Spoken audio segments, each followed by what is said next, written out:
In the chaos of the modern world, we often overlook the true roots of psychology. Is it merely a Western discovery, or is it a lost treasure of Islamic civilization?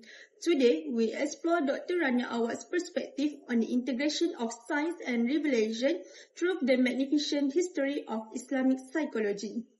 We often view religion and science as two separate entities. However, in Islam, mental health acts as a bridge connecting the two through the science of soul, ilmu an-nafs. So, Dr. Rania, can a person's mental health be treated holistically without involving the aspect of spirit or soul according to the Islamic psychology paradigm? Wonderful. Bismillah. No, it is not possible from an Islamic psychology point of view. And the reason I say that is because if you look at what makes up the human psyche, the soul is a core component. Right. If you do not treat the soul, all you're really doing is symptom reduction. You're treating the surface level, maybe cognition, maybe behavior. That's really about it, which is so much of what modern psychology and psychiatry does today. But it doesn't really treat the person from the inside out. It doesn't really treat them fully. In an Islamic psychology discussion, we would say aligning them back to Allah subhanahu wa ta'ala, back to their fitrah state. You cannot do so without treating the ruh, which is the soul. Okay, let's move on to the next question.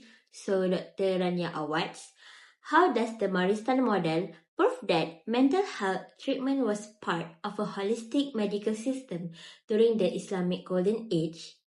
I was really inspired by this concept and felt, as I looked around me to everybody around me, nobody seemed to know anything about this. I would say, did you know about this? Yeah. Did you know that the early Muslims were the first, not the first to create hospitals, because all civilizations had some form of hospital, but they were the first to bring medicalized psychiatric mental health care into their hospital systems, side by side with all the other types of medical treatment, surgery, obstetrics, pediatrics, ophthalmology, psychiatry.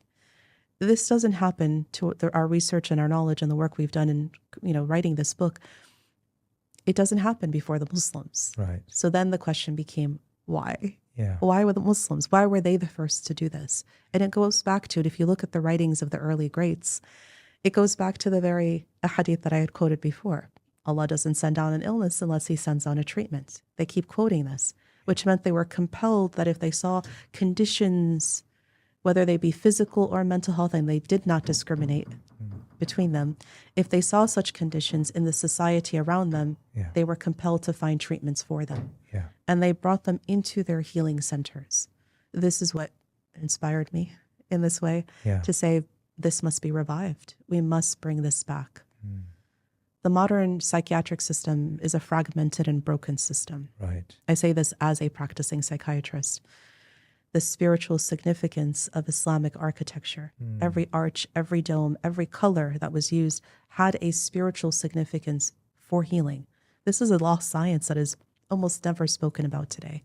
I'm not interested in a regular building with four walls and a pretty coloring to it. No, it itself has to have a spiritual element of healing. You walk in, the trademark are the fountains.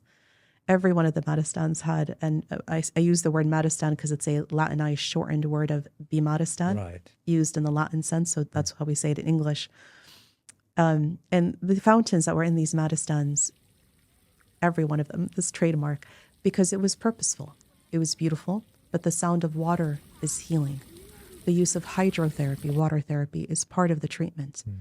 The greenery that's there, meaning the natural elements that are in the space too, is very important.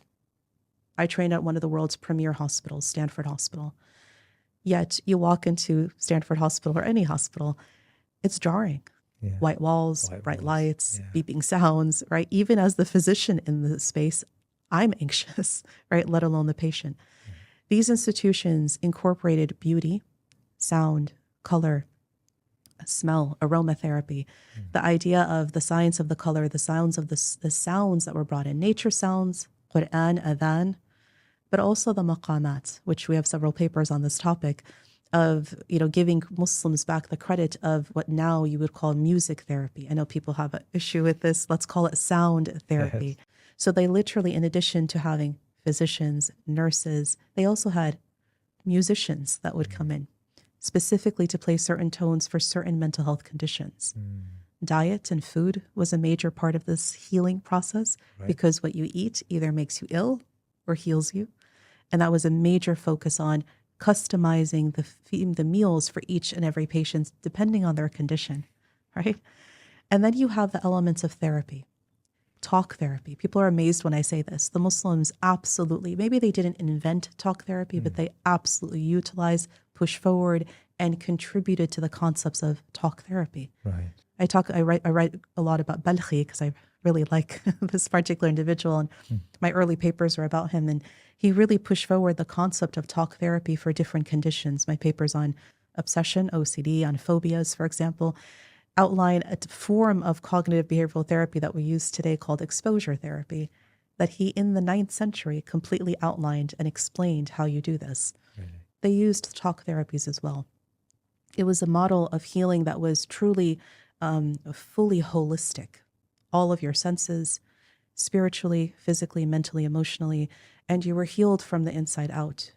And you were not let to be discharged from this space until you were fully well. And the funny part of the story is, and also until you can eat a full This chicken. integration proved that early Muslim physicians understood that humans are a single unified entity, means that physical health cannot be separated from mental well-being. In conclusion, Islamic psychology is not foreign to us, it is our heritage. By understanding the history of the Maristan and the concept of the Ruh, we can build a more human and spiritually grounded future for mental health. Mental health is a journey back to the Creator. Thank you.